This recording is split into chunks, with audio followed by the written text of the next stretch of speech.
আলাইকুম। সবাই কেমন আছেন? আশা করি ভালো আছেন। আমিও ভালো আছি। আজকে আপনাদেরকে যে গল্পটা শোনাবো সেটা কোনো সিনেমা বা নাটকের কোনো গল্প না। এটা আমার জীবনে ঘটে যাওয়ার একটি ঘটনা আপনাদের সাথে শেয়ার করতে চাই। আমি আর আমার হাজব্যান্ড দুজনে ভালোবেসে বিয়ে করেছি। দুজনের সংসারের ভালোর জন্য আমরা একটা গার্মেন্টসে কাজ করি। কিন্তু আপনারা তো বুঝেন, গার্মেন্টসের টাকা সীমিত টাকা, আর ওই টাকাটা মাপের, ওইটা বাড়তে কোনো খরচ করা যায় না। সংসার চালালে হিসাব করে চালাতে হয়।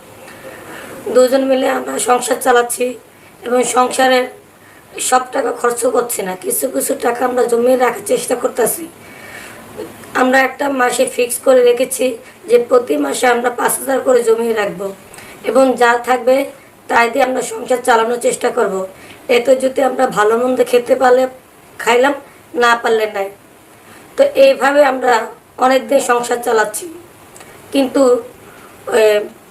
ভালো মন্দ যাই খাই, গরুর মাংসটা কিন্তু তেমন একটা খাওয়া হয় না, কারণ গরুর মাংসটা অনেক দাম। ওটা আমাদের প্রতি সপ্তাহে খাওয়া হয় না।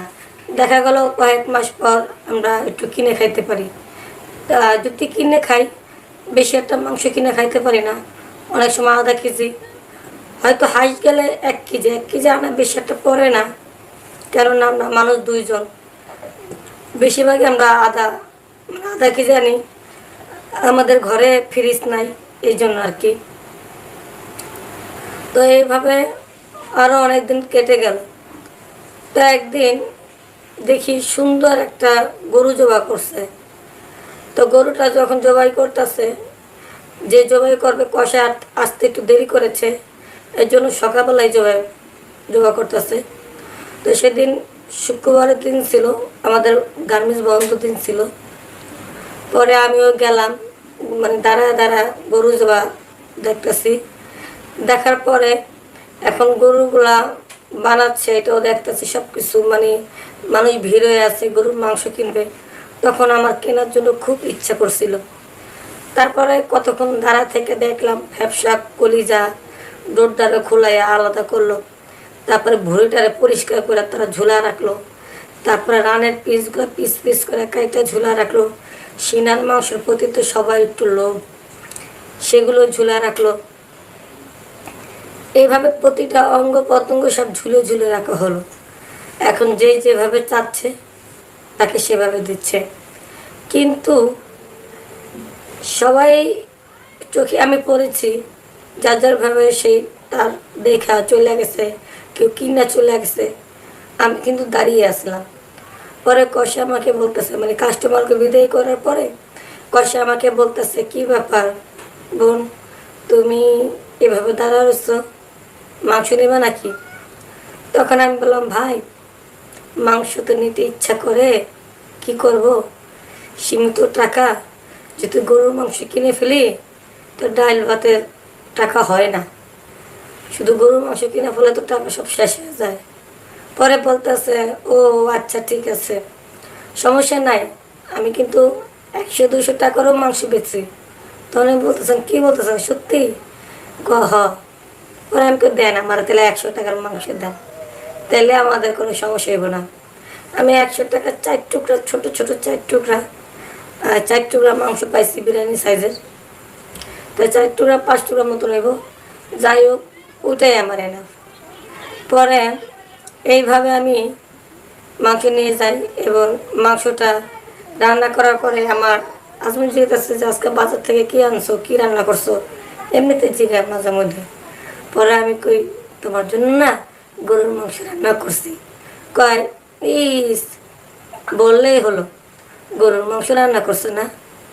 আরে তোমার কাছে যে টাকা আছে, গরুর মাংস রান্না করলে চাল কিনতে কিট দেয়া, অন্যান্য তরকারি কিনতে কিট দেয়া, এই সপ্তাহটা চলতে কিট দেয়া, মাছ ছাড়া তো আমরা বেতন পাই না।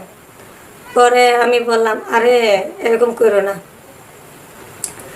গরুর মাংস রান্না করছি এই সত্য, তুমি খাইতে বলে তো বুঝবা। বাস গরুর মাংস দেওয়া ভাত খাইলাম। পর তো সে অবাক হয়ে গেল। আমি বললাম, কি না 3 টুকরা খাও তুমি, আর আমি 2 টুকরা। কয়েকে এতটুকু মাংস রান্না করতাম? হ, 100 টাকার গরুর মাংস কিনে আনছি, 5 টুকরা মাংস দিছে, আর কত ক 100 টাকা মাংস বেচতে, আমি হ্যাঁ ওই কষাইটা ভালো আছে, 100 টাকার মাংস বেচতে। তাহলে তো আমরা প্রতি সপ্তাহে খেতে পারি। আমি হ্যাঁ প্রতি সপ্তাহে খামো, সমস্যা কি, একবেলা গরুর গোস্ত দিয়ে ভাত খাইলে তো এনাফ, আরেক বেলা অন্য কিছু দিয়ে খাইলাম বাস। প্রায় মাঝে মধ্যে যাইয়া কষার কাছ থেকে আমি মাংস নিয়ে আসি। এইভাবে নিতে নিতে হঠাৎ করে মানে কষাও খুব এই কাজ করতেছে, চালু চালু করে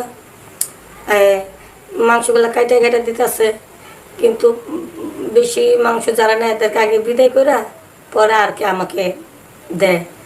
এখন সে যে কাজ করতে করতে এরমভাবে সে বইছে, তার লুঙ্গি তো ঠিক ছিল না, এলোমেলো ছিল। পরে ওই অবস্থা আমি দেখা মানে দাঁড়াই রয়েছি। এখন আমি লজ্জা তাকে কিছু বলতে পারতেছি না। পরে কষাই মাংস দিতেছে, যারা যারা বেশি মাংস কিনবো তাদেরকে মাংস আগে দিতেছে, আমি দাঁড়া রয়েছি কেনার জন্য। পরে সে তো জানে যে আমি 100 টাকার মাংস কিনতে আসি। পরে কষাই বলতেছে, এই ভাবি আপনি 100 টাকার মাংস আপনার দরকার নেই, 100 টাকার মাংস আর কি হয়, আমি তো বুঝছি আপনার টাকা না, তাহলে একটা কাজ করেন, এই না আপনার 100 টাকার মাংস দরকার নেই, আপনার আমি 1000 টাকার মাংস দিয়ে দিলাম, আমার টাকা টুকা দরকার নেই, আপনার আমি 1.5 কেজি মাংস দিয়ে দিলাম, আপনি এটা নিয়ে মন করে খান। পরে আমি বলতেছি, কী ব্যাপার ভাই, আপনি টাকাও চাইলেন না, আবার আমার 1.5 কেজি মাংস এমনিতে দিয়ে দিলেন। ভাবি মন চাইলে আপনাকে বাসায় একটু দাওয়াত ঠাওয়াত কইলেন, একক তো খামো, এই দিয়ে এনাফ, ঠিক আছে। কারণ আমরা রান্না বান্না করি, কাছে বৌঠো নাই, দূরে থাকে, তেমন বুঝলেন তো, এই হোটেলে খাবার আর ঘরের হাতে পাক খাবার অনেক বেশ কম। অনেকদিন ধরে ঘরে হাত কেউ হাতে পাক খাইতেছি না, তাই আপনার ভালো লাগলো, তাই আপনার হাতে রান্না খাইতে চাই। পরে আমি বললাম, ঠিক আছে ভাই, আপনি যেহেতু 1.5 কেজি মাংস দিয়েছেন, আমি এটা ভালো করে রান্না করবো, আপনি ঠিক এখন তো যা রান্না করবো আপনি একবারে সন্ধ্যার পরে আসবেন, ঠিক আছে। তো বললো আচ্ছা। তো আমিও রান্না বান্না করলাম, আমার স্বামীরে দুপুরবেলা খাওয়াইলাম। খাওয়াইয়া পরে আমার স্বামী তো কাজে চলে গেলো। আমার স্বামী মনে করেন প্রায় গার্মেন্টস অনেক সময় ওভার টাইম হইলে 12টা 3টার দিকেও ছুটি হয়, 1টার দিকেও ছুটি হয়, আর এমনিতে তো গার্মেন্টস 5টার দিকে ছুটি হয়, কিন্তু ওভার টাইম যেদিন হবে সেদিন তো অনেক রাত পর্যন্ত কাজ হয়। পরে ওই গার্মেন্টসও অনেক রাত পর্যন্ত কাজ করতেছে, আর কষাটাও ওই সন্ধ্যার পরে আসা পড়লো। আসার পরে এখন আমি তারে খাবার টাবার দিলাম, ঠিক আছে, খাবার টাবার দিলাম, সে খাইয়া খুব তৃপ্তি পাইল। এখন আমার বলতেছে, ভাবি আপনি যে সুন্দর এই যেভাবে রান্না করছেন, আসলে আমার কাছে মনে হইলো আমি আমার ঘরের বউর হাতে রান্না খাইছি, অনেক দিন ধরে এত সুন্দর স্বাদ আমি পাই না, আজকে মনে হইলো তৃপ্তি সহকারে খাইছি। আমাকে ভাই ভালো হয়েছে, আপনারা যে পছন্দ করছে, আপনার মন মতো রান্নাটা হয়েছে, এটাই ভালো হয়েছে।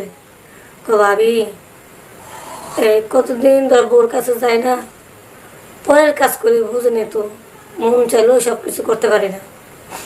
আমি বললাম, কি ব্যাপার বউর কাছে যান না, আপনাকে তো কষের কাজ, মাঝে মধ্যে গেলে কি হয়, এটা তো কোনো ফ্যাক্টরি না। কয় ভাবি কষের কাজ তাতে কি হয়েছে, পরের কাজ করে দিয়ে আমার দিন গেলে হাজিরা দেয় 2000 টাকা, তাই প্রতিদিনই তো তার কাজ করানো লাগে।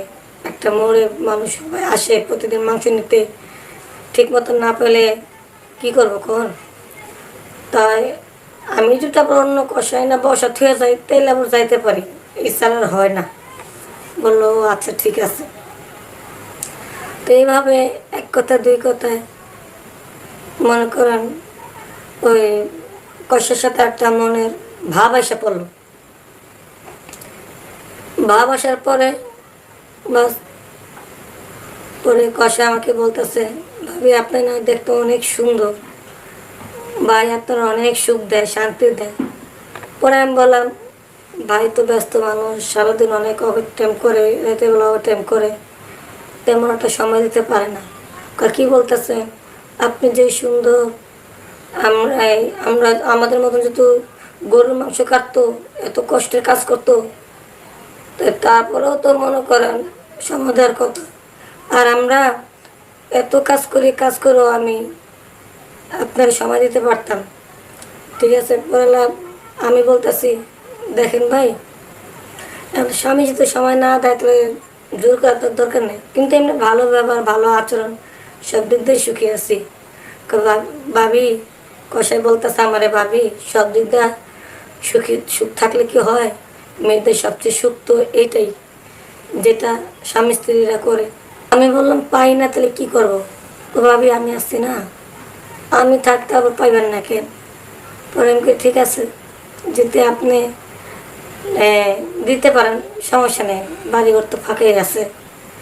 বাস, পরে তো কষায় আমার মন মতন করে এত সুন্দরভাবে আমাকে সুখ দিল, ভাই বুঝাইতে পারুক না আপনাদের। কষায় যে আমার মনের মধ্যে ঢুকছে, আর মন থেকে আর বাইর করতেছি না। এবং ওই এলাকায় যতদিন ছিলাম, এত কয়েক বছর ওই কষার সাথে আমার ভালো সম্পর্ক হইলো। যখন সুযোগ সুবিধা হয়েছে তখন আমরা দুজনে একত্র হয়েছি, মিলিত হয়েছি। এবং গরুর মাংসের কথা কি বলবো, 2 কেজি 3 কেজি গরুর ঠ্যাং যখন যেটা পারতো ওইটা আমার দিয়ে দিত, আমার কাছ থেকে আর কোনো টাকা নিত না। তো বন্ধুরা, এইভাবে আমি কষাইয়ের সাথে সম্পর্ক করে গরুর মাংস অনেক খেয়েছি। আসলে এরকম খাওয়াটা ভালো না। তোমরা কিন্তু কারোর সাথে সম্পর্ক করে কোনো কিছু খাওয়ার চেষ্টা করবে না বন্ধুরা। এইভাবে খারাপ সম্পর্ক করা ঠিক না, কারণ স্বামী রেখে আপনারা পরক্রিয়া করবেন, এটা সবার জন্যই খারাপ। হ্যাঁ বন্ধুরা, আরেকটা কথা, আমি যে কষার সাথে সম্পর্ক করেছি, কষারা কিন্তু বেশিরভাগ গরুর মাংস খায়। আর এই গরুর মাংস খাইয়া তাদের রক্ত সবসময় গরম থাকে, তারা অনেক সময় পর্যন্ত সুখ দিতে পারে। তাই কষাকে যারা অবহেলা করতেছেন, ভয় পাচ্ছেন, বিয়ের সাথে বসবেন না, এটা আপনাদের ভুল ধারণা। কষার সাথে বিয়ে বসলে আপনি অনেক সুখী হবেন এবং গরুর মাংস খাওয়া কোনো কষ্ট হবে না। সবাই ভালো থাকবেন।